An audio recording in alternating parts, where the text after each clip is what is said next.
ပိုင်းငါးရဲ့အစမှာတော့ယာနိုတယောက်ခီယိုကိုနဲ့အတူရှိနေရင်ဘာလို့ရင်းနေခုန်နေတာလဲဆိုတာကိုတွေးနေခဲ့ပါတယ်။အဲ့အချိန်ခီယိုကိုကရောက်လာပြီးသူ့ကိုနှုတ်ဆက်လိုက်ပါတယ်။ခဏကြာတော့သူမကယာနိုရဲ့ပါးပေါ်ကဒဏ်ရာကိုတွေ့ပြီးတော့ဒဏ်ရာကိုပလတ်စတာနဲ့ကပ်ပေးဖို့လုပ်ခဲ့ပါတယ်။ဒါပေမဲ့ယာနိုကတော့သူမလက်ရမ်းလိုက်တာနဲ့ချက်ချင်းကိုရှောင်တိန်လိုက်ပြီးသူကိုယ်တိုင်ပဲလှုပ်ပါမယ်လို့ပြောလိုက်ပါတယ်။ဒါကိုကြားတော့ခီယိုကိုကအရန်ကိုအံ့ဩသွားခဲ့ပေမဲ့တစ်ဖက်မှာယာနိုကတော့သူကခီယိုကိုနဲ့အတူရှိနေတိုင်းရင်းနေခုန်နေတာကိုတွေးနေခဲ့ပါတယ်။နောက်တော့လေဒန်ယာရီအားလုံးကိုခီယိုကိုကပဲကူပေးခဲ့ပါတယ်။အဲ့နောက်သူမကငိုင်သွားခဲ့ပြီးတော့ဒါကိုမြင်တဲ့ယာနိုကတော့ဘာဖြစ်လို့လဲလို့မေးလိုက်ပါတယ်။ခီယိုကိုကတော့ចောင်းပွဲတော်ရှိတာကိုတွေးပြီးပျော်နေခဲ့ပေမဲ့ပြီးတာနဲ့စာမွေးပဲရှိနေတာကြောင့်စိတ်ညစ်နေကြောင်းပြောပြလိုက်ပါတယ်။ဒါကိုကြားတော့အရင်လိုပဲစာလုပ်ဖို့ယာနိုကပြောလိုက်ပါတယ်။ဒါကြောင့်သူမကအားလုံးကိုစာတူတူလုပ်နိုင်မလားလို့မေးကြည့်လိုက်မယ်လို့ပြောလိုက်ပေမဲ့ယာနိုကတော့သူမနဲ့နှစ်ယောက်တည်းပဲစာလုပ်လို့ရမလားလို့မေးလိုက်ပါတယ်ခီယိုကိုကတော့ဒီအကြောင်းကိုတငယ်ချင်းတွေကိုပြောပြခဲ့ပြီ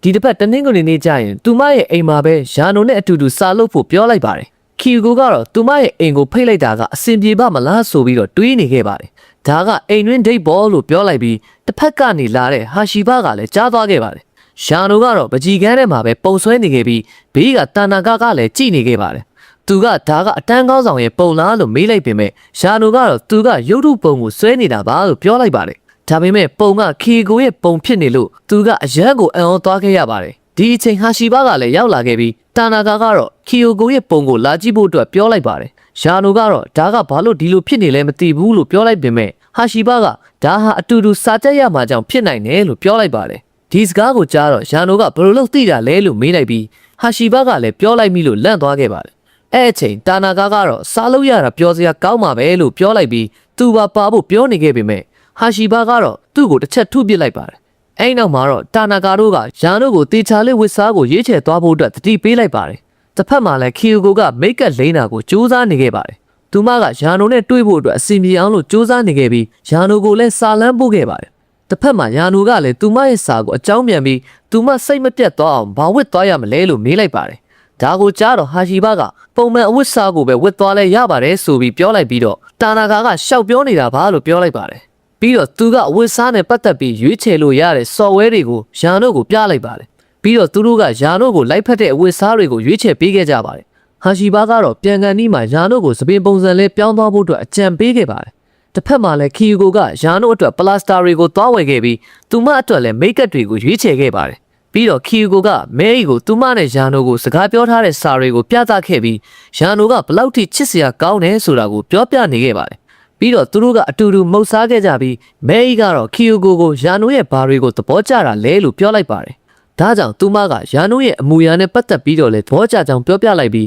ကလေးတွေကိုလည်းကျင်နာကြောင်းပြောပြခဲ့ပါတယ်ဒါပေမဲ့ခဏကြာမှတော့သူမကအားရပါးရပြောမိနေတာကိုတတိထားမိသွားခဲ့ပြီးချက်ချင်းပဲရက်လိုက်ပါတယ်အဲ့နောက်မှာတော့မဲကြီးကပျော်နေတဲ့ခီကိုရဲ့မျက်နှာကိုကြည့်ပြီးသူမကနှစ်ယောက်လုံးအတွက်အားပေးနေမှာပါလို့ပြောလိုက်ပါတယ်တငယ်ချင်းကဝမ်းနဲ့သွားတာကိုသိလိုက်ရတာကြောင့်သူမရဲ့မုတ်ကိုခွဲကျွေးခဲ့ပြီးတော့စိတ်မပူဖို့ပြောလိုက်ပါတယ်ပြီးတော့ခီကိုတို့ကနှစ်ယောက်သားတွေ့ဖို့အတွက်ပြင်ဆင်ခဲ့ပြီးနောက်ရက်မှာတော့ယာနိုကခီကိုလာတွေ့ခဲ့ပါတယ်တရားကိုတရားမြင်လိုက်ရတဲ့အချိန်မှာတော့သူတို့ကအတူတူချီးကျူးခဲ့ပြီးယာနိုကတော့သူ့ဝယ်လာတဲ့ကိတ်မုတ်ကိုလှမ်းပေးလိုက်ပါတယ်အဲ့နောက်မှာတော့သူမကယာနိုကိုမုတ်လို့ကျွေးခဲ့ပါတယ်မုတ်စားနေချိန်မှာတော့ခီကိုရဲ့မျက်နှာမှာပေနေတာကြောင့်ယာနိုကသူမရဲ့မျက်နှာကိုလှမ်းတုပ်ပေးခဲ့ပါတယ်ပြီးတော့သူတို့ကစာအတူတူလှုပ်ခဲ့ကြပါတယ်နောက်တော့ညီမလူတွေကလည်းပြန်ရောက်လာခဲ့ပြီးတော့သူတို့ကဝယ်လာတဲ့ကိတ်မုတ်တွေကိုအတူတူခွဲစားခဲ့ကြပါတယ်ခီကိုကတော့သူမကိတ်မုတ်ထဲမှာ cheese cake ကိုအကြိုက်ဆုံးပဲလို့ပြောလိုက်ပါတယ်အဲ့နောက်မှာတော့ယာနိုကပြန်မှုလုပ်ခဲ့ပြီးတော့သူ့ကိုခီကိုကလိုက်ပို့ပေးခဲ့ပါတယ်လန်တဝက်ရောက်စီအထိသူမကလိုက်ပို့ခဲ့ပြီးတော့ယာနိုကလည်းသူမကိုကျေးဇူးတင်နေခဲ့ပါတယ်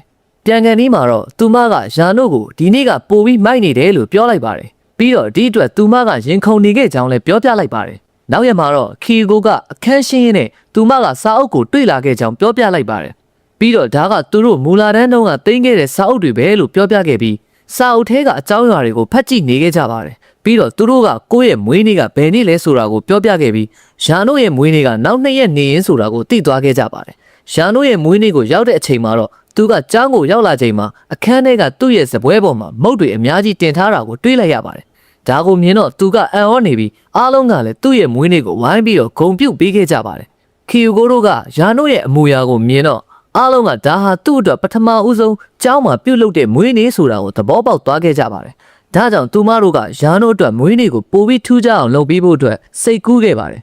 အားကစားချိန်ရောက်တော့ခီယိုကိုကယာနိုကိုဘာလက်ဆောင်ပေးရင်ကောင်းမလဲဆိုပြီးတွေးနေခဲ့ပါတယ်အီဇူမီနဲ့မဲကြီးကတော့တစ်ဖက်မှာတိုတိုတီတီပြောဆိုနေခဲ့ပြီးတော့ခီယိုကိုကဘာလဲလို့မေးလိုက်ပါတယ်အဲနောက်မှာတော့ဟာရှီဘကယာနိုကိုချောကလက်တစ်ခုဝယ်ပြီးတော့မွေးနေ့လက်ဆောင်အဖြစ်ပေးခဲ့ပါတယ်သူကမနက်ကပြုတ်လိုက်တဲ့မွေးနေ့ကိုမမီလိုက်တာကြောင့်လက်ဆောင်ခုမှပေးရတာလို့ပြောပြလိုက်ပါတယ်ဒါကိုကြားတော့ယာနိုကလည်းဝမ်းသာအားရနဲ့လက်ဆောင်ကိုလှမ်းယူလိုက်ပါတယ်အဲ့အချိန်မုံမှာစာတစ်ခုပါလာတာကိုတွေ့လိုက်ရပါတယ်အဲ့ဒါကဘာလဲလို့သူကတွေးနေချိန်အီဇူမီကတော့ဒါကဟာရှီဘစီကအချစ်စာဆောင်မလို့ရှောက်ပြောနေခဲ့ပါတယ်အဲ့နောက်မှာတော့ဟာရှီဘကသူမကိုရှောက်မပြောဖို့ပြောလိုက်ပြီးအားလုံးကစာဖတ်ဖို့အတွက်ဝိုင်းပြီးတိုက်တွန်းခဲ့ကြပါတယ်ယာနိုကစာကိုဖတ်ကြည့်လိုက်တော့ဒါကသဲလွန်စာတစ်ခုဖြစ်နေပြီးသူ့ကိုပကြီးပြခန်းသွားဖို့အတွက်ပြောထားခဲ့တာပါဒါကြောင့်သူကပကြီးပြခန်းကိုသွားလိုက်တော့နောက်ထပ်စာတစ်စောင်ကိုထပ်ပြီးတော့တွေ့ခဲ့ရပါတယ်နောက်မှာတော့ယာနိုကသဲလွန်စာရဲ့နောက်ကိုလိုက်ပြီးတော့တနေရာပြီးတနေရာကိုသွားနေခဲ့ပြီးမဲရီတို့ကလည်းဒါကိုနောက်ကနေလိုက်ပြီးဗီဒီယိုရိုက်ထားခဲ့ပါတယ်နောက်တော့သူကဆီယာစီကိုသွားပြီးတော့ဆီယာစီကနေပြီးစက်ကူပုံတစ်ပုံကိုယူလာခဲ့ပါတယ်ပြီးတော့သဲလွန်စာစီကနေနောက်ထပ်တနေရာတစ်ခုကိုထပ်သွားခဲ့ရပါတယ်နောက်ဆုံးမှာတော့သူကစက်ကူပုံတစ်ခုထဲမှာထိုင်နေတဲ့ခီကိုတွေ့လိုက်ရပါတယ်သူမကယာနိုကိုမြင်တော့ surprise ဖြစ်သွားလားလို့မေးလိုက်ပြီးတော့တကယ်တော့လက်ဆောင်ကိုထည့်ထားမလို့ပဲလို့ပြောလိုက်ပါတယ်ဒါပေမဲ့မဲရီတို့ကအကြံပေးတာကြောင့်သူမကိုယ်တိုင်ဝေနေခဲ့တာလို့ပြောလိုက်ပြီးတော့တကယ်လက်ဆောင်ကိုထုတ်ပေးခဲ့လိုက်ပါတယ်ယာနိုကတော့ပုံဆွဲစာအုပ်နဲ့ခဲတံတွေကိုကြည့်ပြီးတော့အရန်ကိုသဘောကျနေခဲ့ပါတယ်သူကပျော်လွန်းလို့မျက်ရည်တွေပါဝဲနေခဲ့ပြီးဒီနေ့မွေးနေ့ကိုတော့မေးနိုင်တော့မှမဟုတ်ဘူးဆိုပြီးတော့ပြောနေခဲ့ပါတယ်ပြီးတော့သူကအားလုံးကိုလည်းသူ့အတွက်လှုပ်ပေးခဲ့တာကိုကျေးဇူးတင်နေခဲ့ပါတယ်နောက်ရက်မှာတော့စာကြည့်တိုက်ထဲကိုခေါ်သွားခဲ့ပြီးတော့ဒိုင်ယာရီစာအုပ်ချင်းလဲတဲ့ဟာကိုလှုပ်ဖို့ပြောခဲ့ပါတယ်ဒါကိုကြားတော့ယာနိုကအရန်ကိုသဘောကျသွားခဲ့ပြီးသူကဒါကိုစမ်းလုပ်ကြည့်ခြင်းကြောင့်ပြောလိုက်ပါတယ်ပြီးတော့ဘာလုပ်ရမလဲဆိုတာကိုသူမကအရင်ဆုံးလုပ်ပြခဲ့ပြီးသူမရဲ့အကြောင်းနဲ့သူမသိချင်တာတွေကိုစာအုပ်ထဲမှာမေးခဲ့ပါတယ်ဒါကြောင့်ယာနိုကလည်းတေချာလေးပြန်ဖြေခဲ့ပြီးတော့သူကပုံနေနဲ့ပါအချက်ပြထားခဲ့ပါတယ်ဒါကိုမြင်တော့ခီကိုကအရန်ကိုသဘောကျနေခဲ့ပြီးသူမကလည်းပြန်ပြောပြခဲ့ပြီးပုံကိုလည်းဆွဲပေးခဲ့ပါတယ်ဒါပေမဲ့ယာနိုကတော့သူမရဲ့ပုံဆွဲစကေးကြောင့်သဘောကျနေပြီးတဟဟအော်ရီနေခဲ့ပါတယ်နောက်သူကစာရေးတိုင်းမှာပုံဆွဲပြီးတော့ထည့်ပေးဖို့အတွက်စီကန်တစ်ခုကိုထပ်ထည့်ခဲ့ပါတယ်တကယ်တော့သူမကသူမရဲ့ပုံတွေကိုကြည့်ပြီးတော့သဘောကျနေခဲ့တာပါအဲနောက်မှာတော့သူမကနောက်ဆုံးမေးခွန်းကိုစာအုပ်ထဲမှာရေးလိုက်ပြီးပေးလိုက်ပါတယ်ယာနိုကအိမ်ကိုရောက်တော့သူမရဲ့မေးခွန်းကိုဖတ်ကြည့်လိုက်တော့သူ့ရဲ့မျက်လုံးအကြောင်းကိုမေးထားတာကြောင့်သူကအံ့ဩသွားခဲ့ရပါတယ်ဒါကြောင့်နောက်ရက်မှာတော့သူကသူ့ရဲ့မျက်လုံးအဆင်ပြေပါတယ်လို့သူမကိုပြန်ပြောခဲ့ပါတယ်ဒါပေမဲ့နောက်မှာတော့ယာနိုကသူမကိုရှောင်နေခဲ့ပါတယ်သူကခါလောင်းထိုးတာနဲ့ပျောက်ပျောက်သွားခဲ့တာကြောင့်ခီကိုကသူ့ကိုမေးဖို့အပေါက်မရဖြစ်နေခဲ့ပါတယ်နောက်မှာတော့သူမကတောင်းတနေရမှာပုံနေတဲ့ယာနိုကိုလိုက်ရှာတွေ့ခဲ့ပါတယ်သူမကဘာလို့ခုလိုပျောက်သွားတာလဲလို့မေးလိုက်တော့ယာနိုကဒီတိုင်းလင်းချင်းခံခြင်းလို့ပါလို့ရှောက်ပြောခဲ့ပါတယ်အဲ့အချိန်ခီကိုကတော့ယာနိုကိုမျက်လုံးချောင်းကိုထပ်မေးခဲ့ပါတယ်ဒါကြောင့်ယာနိုကသူ့ရဲ့မျက်လုံးကိုဘာမှမဖြစ်ဘူးလို့ပြောလိုက်ပြီးမျက်လုံးအယောင်မညီလို့ပါလို့ပြောလိုက်ပါတယ်ဒီစကားကိုကြားတော့ခီကိုကလည်းယုံသွားခဲ့ပြီးတော့သူမကစာရွက်တွေဝေဖို့ရှိနေသေးတာကိုတတိယသွားကထွက်သွားခဲ့ပါတယ်ယာနိုကတော့သူမကိုကြည့်လိုက်ပြီးလိန်ပြောလိုက်ရတဲ့အတွက်စိတ်မကောင်းဖြစ်နေခဲ့ပါတယ်တကယ်တော့သူ့ရဲ့မျက်လုံးနဲ့ပတ်သက်ပြီးဒီထက်ပိုတဲ့လှုပ်ဝက်ချက်တွေရှိနေခဲ့တာကိုသူပဲသိနေခဲ့တာပါနောက်တော့သူကအတန်းထဲကိုပြန်လာခဲ့ပြီးအဲ့အချိန်ကောင်မလေးတစ်ယောက်ကဘေးနားကဖြတ်သွားခဲ့ကသူ့ကိုမြင်သွားခဲ့ပါတယ်ပြီးတော့ကောင်မလေးကသူ့ကိုကြည့်လိုက်ပြီးခုချိန်ထိမျက်လုံးကာကိုတတ်ထားတော့မဲလားလို့ပြောပြီးဇလန်းလေးကတခန့်ရက်သွားခဲ့ပါတယ်